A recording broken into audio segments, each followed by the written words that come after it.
Ron. I scared myself. Hola, y'all. Oh, technical difficulties. Hey, everyone. Oh my. Okay, so we are talking about healing. We're talking about, well, the show's called Witch Heal Thyself. We have a really awesome question to ask y'all, and we'll get to that towards the end of the show, most likely. We have some great tips and some stuff to express to you, and we will be talking about that soon. So if you have any questions, utilize the Q&A. We're here to be of service. We're here to answer anything we can. Again, if you have any questions after the show, if you're watching a recorded show, utilize the comment section of the video, and we will do our best to respond and be of service. So today we're talking about healing, and the show's title is Witch Heal Thyself. And the first thing that I would like to express and talk about is what kind of inspired the creation of this topic, and that is when a lot of people, when we're sick and when we're drained and we're like really lethargic and we feel down, there is this belief that a lot of people have that expresses that you shouldn't do any magical working, you shouldn't heal yourself, you shouldn't, do anything that is going to involve your witch skills. And I'd like to address that first because I think that's very important, and that will kind of like segue into everything else. So, Miss Melissa, what are your thoughts on this this lovely topic? Well, I do not think, for one thing, that anyone should do anything if they're not completely comfortable in doing that. That said, I'm the only witch in my house, so unless I call Michael up when I'm feeling like crap, I have to heal myself because there's no other witch around in this immediate area where that can come and help me or send me a healing or anything like that. So to me, it's born out of necessity. If I didn't do something, I would be harassing Michael all the time to do it, to help me with it, and he might not appreciate that. So, which not to say he hasn't helped me in the past, before, but still, I wouldn't want to call him every time I feel like crap. So I feel like, and have had success with healing myself, even when I feel like shit. I have to go to work. Whenever I was working a 9-to-5 job, I had to get up and go to work regardless of how I felt. Now I work from home, and if I lay in bed all day, I don't make any money that day. My house doesn't get clean. All these things happen, and it's very inconvenient. I can't just decide, well, I'm just going to sit on my butt and baby myself all day. So I heal myself. I perform magic if I need to perform magic, and all of that. But I'm comfortable with doing that. It's a necessity. I have to do that. So my thoughts are, if you feel bad and there's no one to help you, and it's not bad enough that you feel like you have to go to a doctor. And obviously, if it's something serious, please see your physician. They're there for a reason. Aww. So, yes, see your physician if you need to see your physician. But otherwise, find a process that you're comfortable with in healing yourself. I feel like every witch should be able to do that. Every healer should be able to do that, regardless of if they feel in perfect health or not. So those are my thoughts on that. I have I have little demons around here. So if y'all hear like banging or little children screaming, my nieces are here, and that shit happens. I agree. And, oh my gosh. You're welcome to join in on the discussion. Might as well. I don't know. One of my nieces is probably the exact opposite of healing. She's like the inflictor of pain. she's probably gonna be my girl that's like all malediction, and like I'm gonna like no, that girl. She needs the healing. No, but I agree with I agree with everything that you've said. I agree that when well again you'll hear us say this a lot, and we've said it plenty of times. But as witches, we live this. This is who we are. This is what we are, and you don't separate it. So even when we are sick, we are still witch. When we are sick, we still have magic, and when we are sick, we still have thought processes, and we have patterns that we release and express, and we can go as far to say as like law of attraction and the expression of affirmations and such. And that's power, yes. But when you add like witch power to that, it becomes more. And so we have to be very aware of how we put things out and what we say. So yeah, I think it's important for us to be aware of all of that and understand that it's vital, in so many different ways as a witch to cast and to take care of ourselves during our times of like sickness, illness, all of that, the drain, burnout, everything like that. And we need to be able to do so within our realm of capability. We don't want to overdo it, but we want to make sure we at least take care of ourselves enough to either get to the person or get to, the situation, whatever that can actually care for us better. But we still need to be able to do the things in order to heal ourselves as best as we can. Not doing so is not good. We will still remain sick. We will still, and like you said, I'm going all over the place, but like you expressed, it's born of necessity, and everything that we do is of necessity. Everything that we do is because we have to. It's because it's what we do. It's who we are, and we have no other choice. And when you're working, let's say you're working a full-time job, and you're maybe you're living paycheck to paycheck, and you're sick. Maybe you don't have insurance. Maybe you're new to a job and you don't have paid sick time. Maybe you don't have paid vacation because the year probation or whatever, however long it is, it's not up yet. So what you have to do, especially as a magical practitioner, is cast. And so it's very important that we get rid of like the negative association, the negative belief that we cannot cast when we are sick, because that's not true. We can, and we do all the time. And actually, when a lot of us, say we don't do that, we can't cast when we are sick, we are in fact casting. And during those times of sickness, during those times where we're like, feeling like shit, or we're, very lethargic and we're just grumpy, because a lot of people, when we're sick, we get really bitchy. We say very specific things that are not very nice. And so we still have magic coursing through us. And as we express those things, we are expressing them in a magical way, because you can't separate the two. And so when, again, I'm repeating myself, but when we're conscious of what we're saying during those times, when we heal ourselves, we kind of neutralize that negativity, and we become better, and we allow ourselves to heal faster. Right, So, exactly. totally rambled. I totally just rambled. I'm sorry. That's a good ramble. It's okay. But yeah, so healing yourself is important, and let's talk about ways we can heal ourselves. Let's talk about different things we can do to bring healing into our situation. Okay.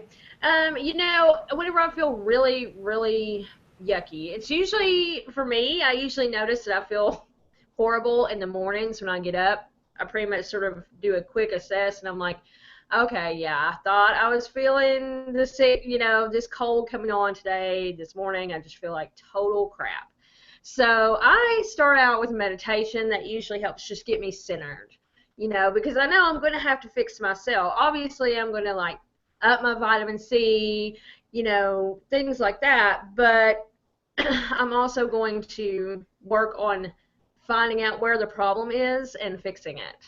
So I always start out with meditation, get myself nice and centered and relaxed. Because, when you discover or you realize that you're really feeling like crap, you kind of get in a little bit, or at least I do, a little bit of a panic mode. Like, because all the things that you know you have to do today just flash through your mind, and you're like, oh shit, I have all this stuff. I can't be sick right now. You know, at least that's the way I am.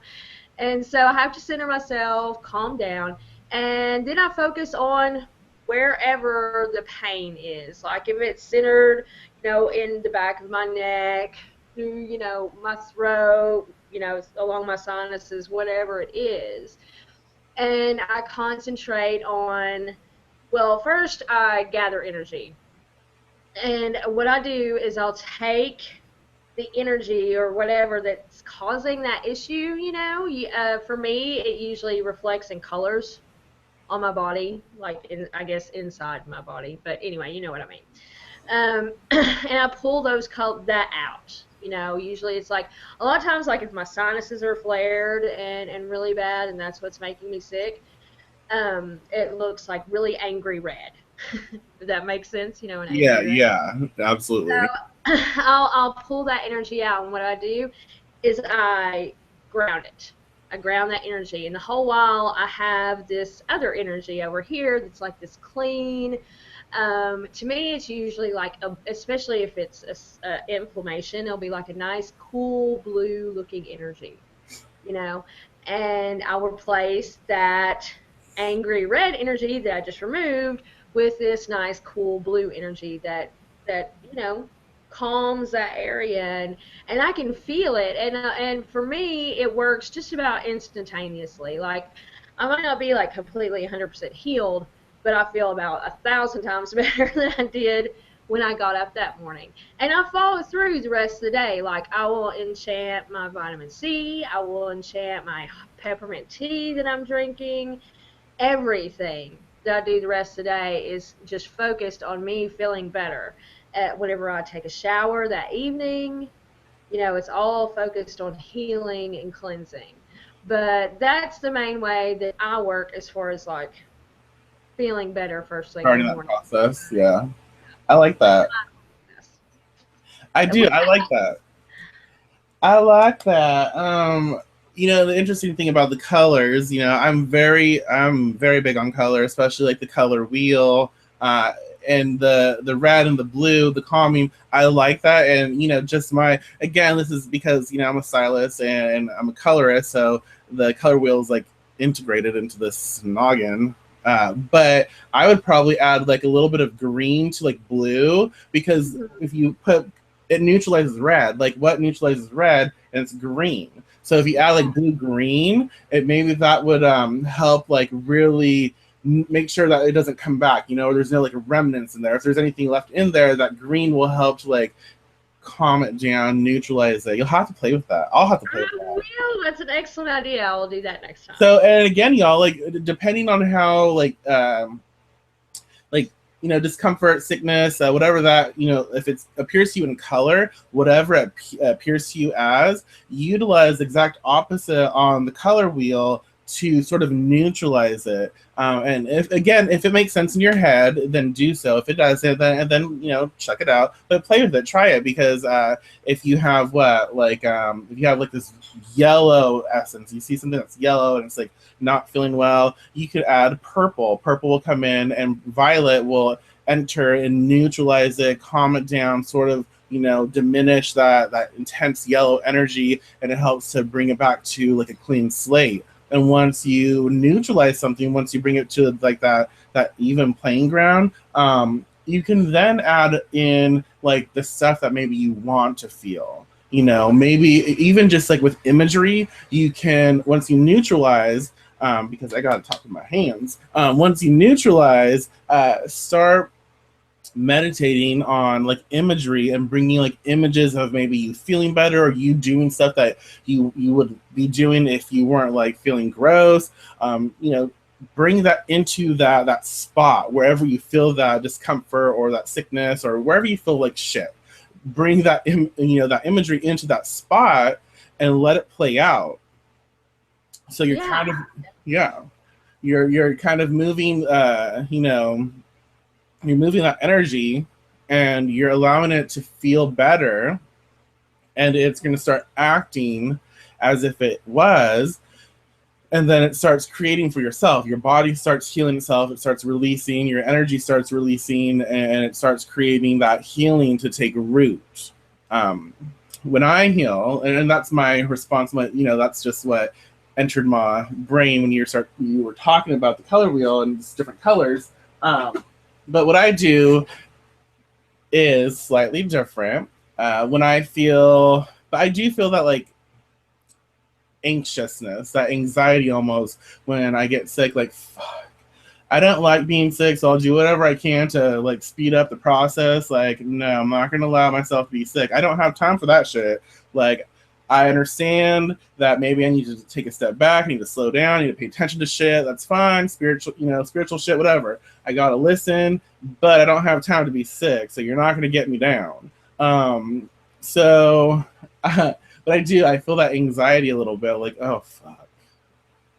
I can't call in. I can't do this. I can't do this. I can't do this. I have to figure out how the fuck I'm gonna get rid of this shit.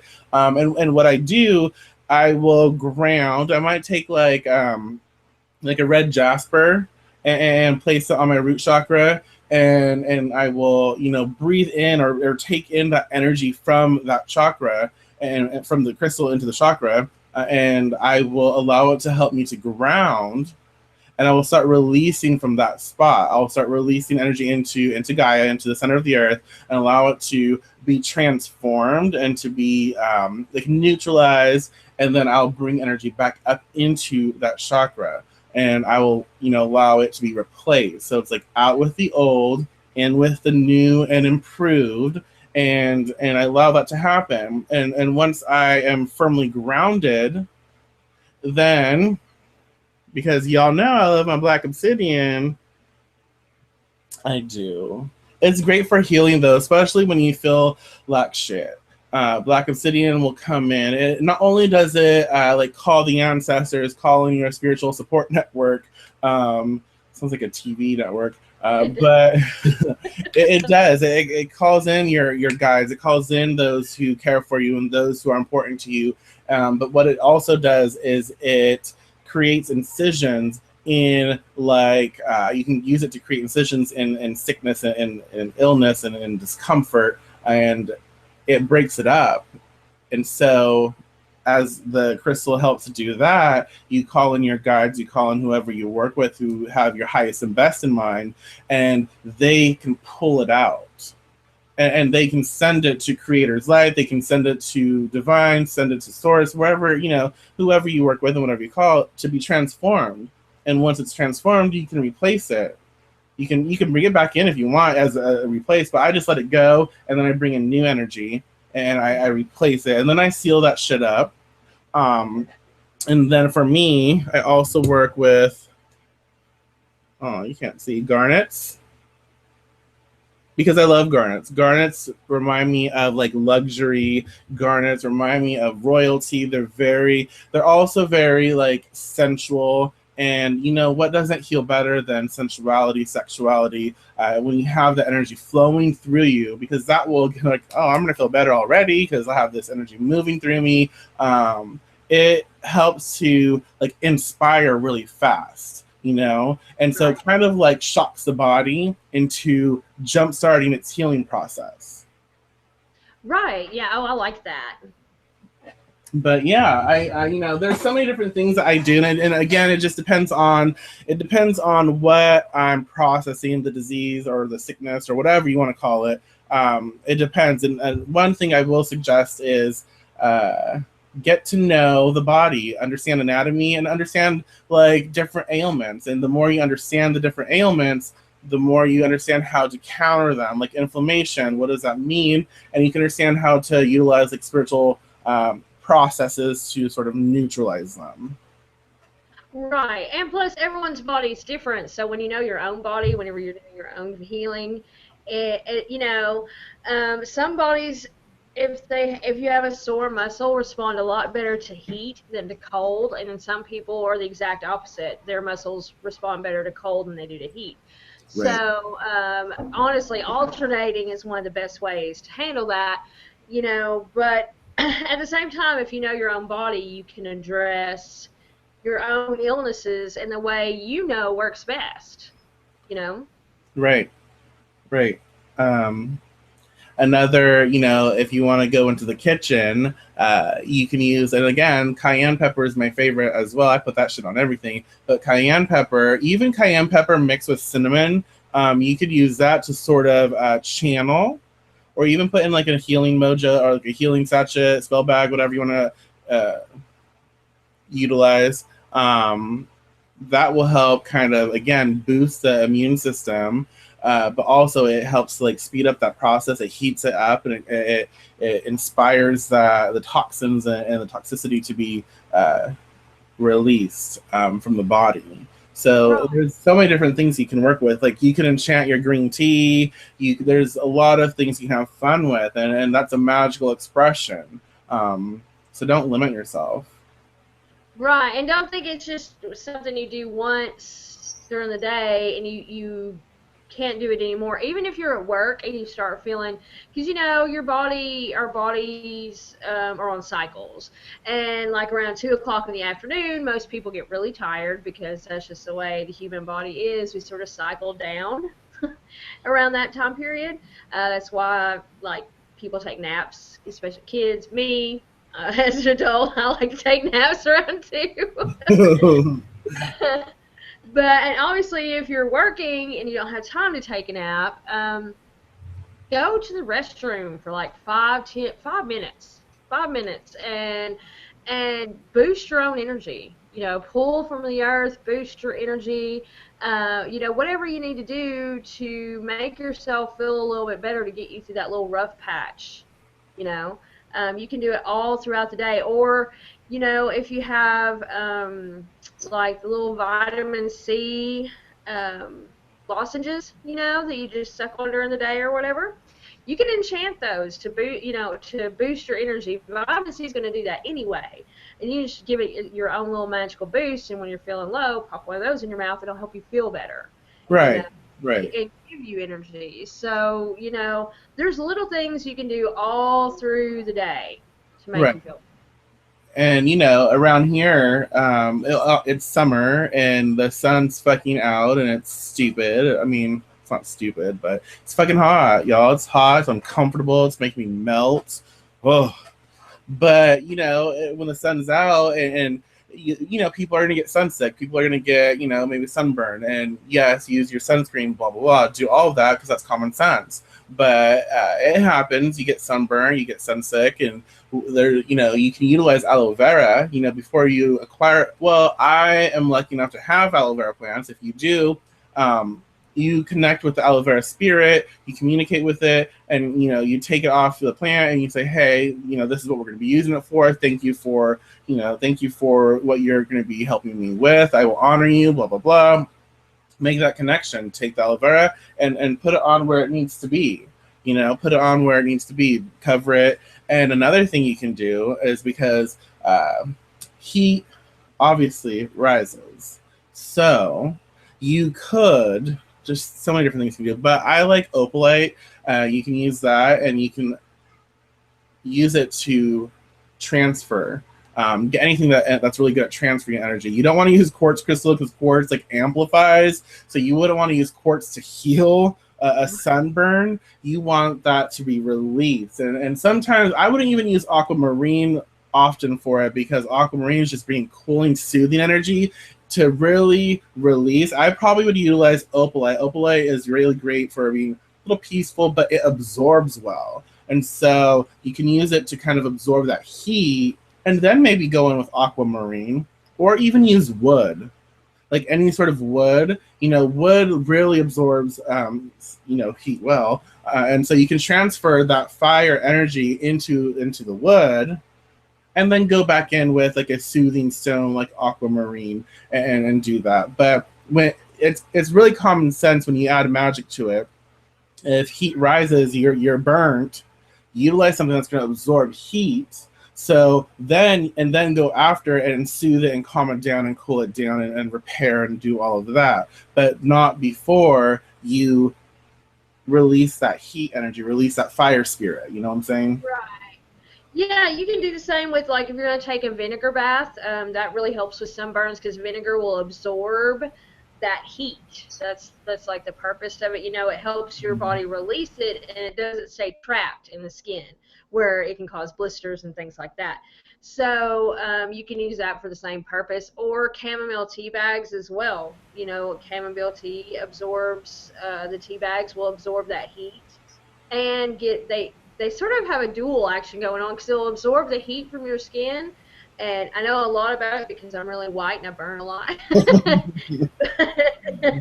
uh, chamomile tea will absorb that heat, and it will also cool as it absorbs. Obviously, you don't want to take, like, you want to just get them wet. Don't, like, boil it and make tea with it. I mean, I guess you could, but it wouldn't feel good.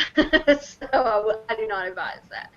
But if you make a cup of tea, chamomile tea that you want to drink for yourself to sort of calm your body down, you can use those tea bags that have been used after they cool down. You can even throw them in the refrigerator, because I've done that too. That really helps. That feels so good. Another good thing, I mean, a fun thing you can do is, especially during summertime, what you could do is make chamomile tea for sure, let it cool down, put it in the ice, like ice cube trays, and then put like a crystal grid for it to promote healing, to promote soothing, to promote that, because, when it's hot out, you're going to be in the sun, and something's going to happen. So when that happens, you can take, ice cube and then just rub it, and put it on the body if you can, because sometimes you just can't. But if it's not as severe, then for sure, put it on that spot and promote healing, or even put it like, even if, you're burnt right here, you can't place it. If you can do it on the underarm, do that. If not, start at the base of the neck and go down the spine and see that energy like fusing into the body, and see it travel, because it's going to bring a soothing energy, but you're also a witch, so you're going to be infusing it with power, so it's going to go through the body. Right. Yes, that is wonderful, and that feels so good. Of course, I'm really pale, so I enchant my sunscreen to work really well because it doesn't matter. If I spend any extended time outside and I don't have sunscreen, I'm going to get burned. She's going to burn. So, y'all, do you have any questions before we tie this up? Do you have any questions you'd like to ask? Do you have anything you would like us to address on healing? Again, remember, heal yourself, initiate healing, and also understand your limits. When you're going to heal, do what you can, but if you need to see someone else, and go to a doctor, go to a naturopath, go to wherever you go to the person that you seek out when you need healing, and get it done. Do what you can for yourself, take care of your body, take care of your mind, take care of your spirit, but also don't hold yourself back and prevent healing when you need something else, when you need a little more. Right. Because there's just times where you have to go to a doctor. Like when my appendix ruptured, there was no way I was going to heal myself enough to fix that on my own. I had to go to the hospital. There was no way around that. So, I mean, they're there for a reason. They were gifted with their own, style of healing. Mm-hmm. And so there's no harm in utilizing that when you need it. Right. Exactly. And just use everything when you need healing, just use everything at your disposal. Promote healing within you, and then go seek out other stuff that's going to get you better, and getting you into the best shape. We will eventually, not tonight, or today, we'll talk about health, wellness, and all of that, because that's a huge factor into healing, and blessing your food and get the right kinds of food and all of that. We'll get to that eventually, but today we just want to talk a little bit about the basic healing process and what we do and little tips that you all can do. And if you don't have any questions, we'll give it a little longer. We are gonna head out, but healing's fun. Healing work is fun, and it's something that you should constantly utilize. Even if I've even enchanted and infused power into band-aids, and yeah, I've been bored, and if I'm at a store, like, and I'm in that section, and I see like a whole like bunch of band-aids, I'll even like raise energy, see if I can raise energy, tap into that source where I'm at, and I will bless like each box of band-aids. It sounds silly, but I will bless each box and ask for it to bring healing aligned with the spirit of the person who's gonna have it, and just send that energy out, because the more we release our energy, the more that we sort of bless it and help out, it returns, and there is a cycle, and it strengthens our skills, but it also allows us to know that we are doing something to help in a way that we can, even if it's something like that, something simple, something fun. Exactly. And it's giving back, to me that plus practice is always an important thing for a witch, well, for anyone who is cultivating their art. So, Mm-hmm. when you practice at things like that, that helps you as well as giving out to others that need it. Yes, absolutely. And so, y'all, we have a question for you. We would love for you to answer in the comment section below. When you are sick, when you're not feeling good, when you're under the weather, or you're drained or burnout, what is your self-healing process? What do you do? What's your self-healing process like? And that is something we would love to hear you respond to. And we will check out the comments. We'll reply to you when we can. We would love to engage with you. So please let us know. And if you want to do a video response, that'd be awesome. Yeah, tag us, let us know if you do. Yes. But until next time, Huh? I said, but until next time, y'all, I know, we will see y'all soon. Bye. Peace.